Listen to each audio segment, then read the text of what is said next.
Capricorn, hi! Welcome to Mystic Queen PH at ito ang inyong monthly reading for February 2026. Ayan, so this is a general reading. Maari kayong makarelate, maaring hindi, just take what resonates. And another reminder, ito lang po yung aking account. Hindi po ako magme-message sa inyo or magpo-follow para mag-offer ng services. Mag-ingat kayo sa mga fake accounts, lalo na sa TikTok kasi scammers yan. Okay, let's see Capricorn. What is the energy? February 2026. Okay. Uy, orphaned. Parang, yung iba sa inyo, feeling nyo, walang nagsusuporta sa inyo. Na meron kayong mga ibang plano, pero parang feeling nyo, mag-isa lang kayo dun sa plano na yan. Sanay naman na kayo dyan, di ba? Sanay na tayo dyan, di ba? TikTok. O yung iba sa inyo, pwedeng may pressure kasi, no? Nape-pressure kayo to deliver something. Na parang, eto na, kailangan mo nang gawin yan. Or, kailangan may nakikita na silang resulta sa mga pinaggagawa mo. 'Di ba? Sa mga pinupursu mo. So, parang mas nape-pressure ka rin tuloy kasi since they want the results, gusto na nila ng resulta, or ikaw mismo gusto mo ng resulta, pero inisip mo, bakit mag-isa lang ako dito? Ganon. Kaya mo naman yan. Treasure Island. Oh, alam nyo, you have something within you, no, na hindi to makukuha ng kahit na sino. Kumbaga, ito yung treasure mo, ito yung, ano ba yung Tagalog ng treasure? Yung kayamanan nyo. Itong gagawin nyo, kahit mag-isa lang kayo, kaya nyo siyang i-handle, kaya nyo siyang i-accomplish.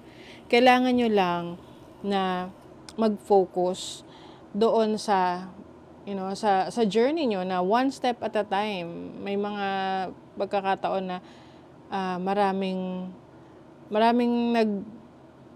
nag-pressure sa'yo eh. Pero wag mo silang pansinin. Kasi ikaw ang may hawak ng oras mo dapat. So, ikaw yung masusunod, hindi sila. Kasi ikaw naman yung gagawa eh, 'di ba? Ikaw yung kikilos. Some of you, merong paglipat. Either lilipat ka ng work, career, ng business, may shift, may energy shift.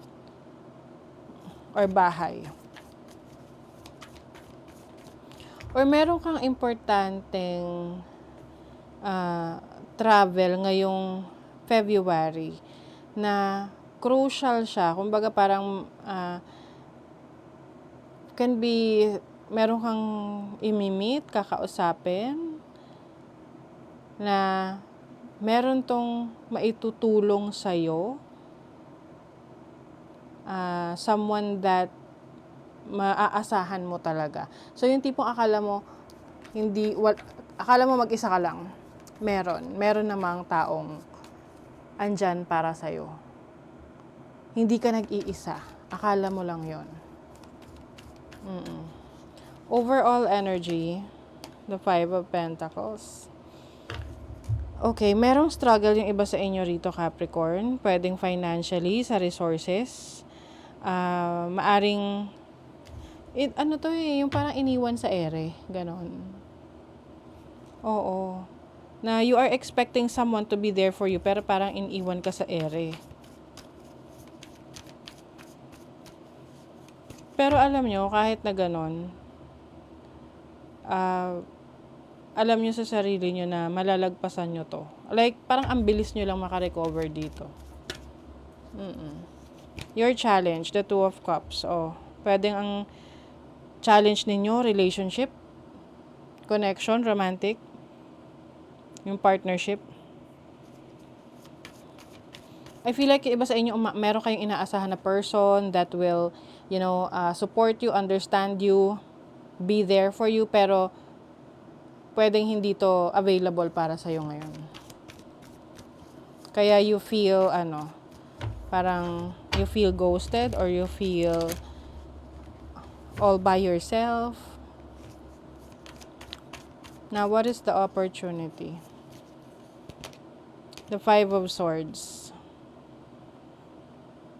You have the opportunity to confront this person. Lalo na kung itong taong to ay meron kang mga nagawa para sa kanya na itulong sa kanya. Ang mahirap kasi is ikaw yung bigay ng bigay na tumutulong sa kanya, tas itong taong to pwedeng wala namang naiaambag sa buhay mo. 'Di ba? So I feel like you will confront this person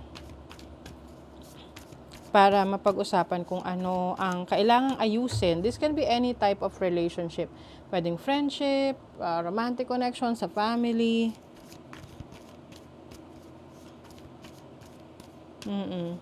And then what's the blessing? The Ace of Wands. This is a new opportunity, new beginning. Pagdating sa career ninyo, merong magandang magsisimula.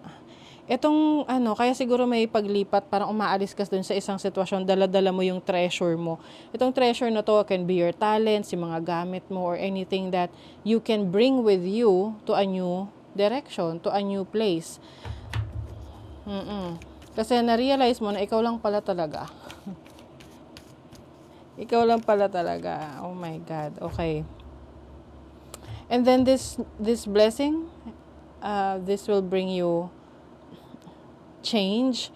Itong change na to is pwedeng unexpected na parang, okay, kaya pala hindi natuloy yung isang bagay, let's say hindi natuloy yung career na to, or naudlot tong relationship na to, or hindi nagpatuloy is because merong new experience para sa'yo. Like a new beginning for you that is unfolding. What is the focus? Focus ka sa sarili mo. Focus on your creative side. Tapos focus pa rin talaga. Focus din nakalagay dyan. You will be, meron kang leadership role or leadership qualities na tutulong sa'yo para mas umangat ka dito sa sitwasyon na to. Okay? In the end, ikaw pa rin yung panalo. Ikaw pa rin yung mangingibabaw dito. Meron mang tao na unreliable, no? Hindi maasahan, iniwan ka sa ere. Pero, kawalan nila yon. Hindi mo kawalan yun. Alam nyo kasi may mga taong tinatanggal sa buhay natin kasi nga, hindi na siya aligned sa mga goals natin or sa mga bagong experiences na binibigay sa atin ng universe. No? So, just let it be. Harmony, this is bringing balance in your life. O, diba? Meron ka inaayos, binabalance sa life mo. Pwedeng itong sitwasyon na yan, tao na yan, kaya yan, hindi mo na maasahan is because wala na siyang ambag, ganun. Hindi na siya makakatulong sa'yo. And also, pinoprotect ka rin. This is how the universe protects you. Yung tinatanggal sa'yo yung mga taong hindi na nakakatulong sa'yo, na parang someone na nag-harm na rin sa'yo. Diba? Okay, let's see what else.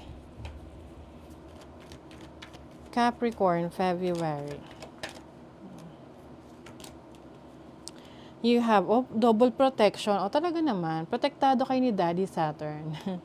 You have Moon in Aries in the first house.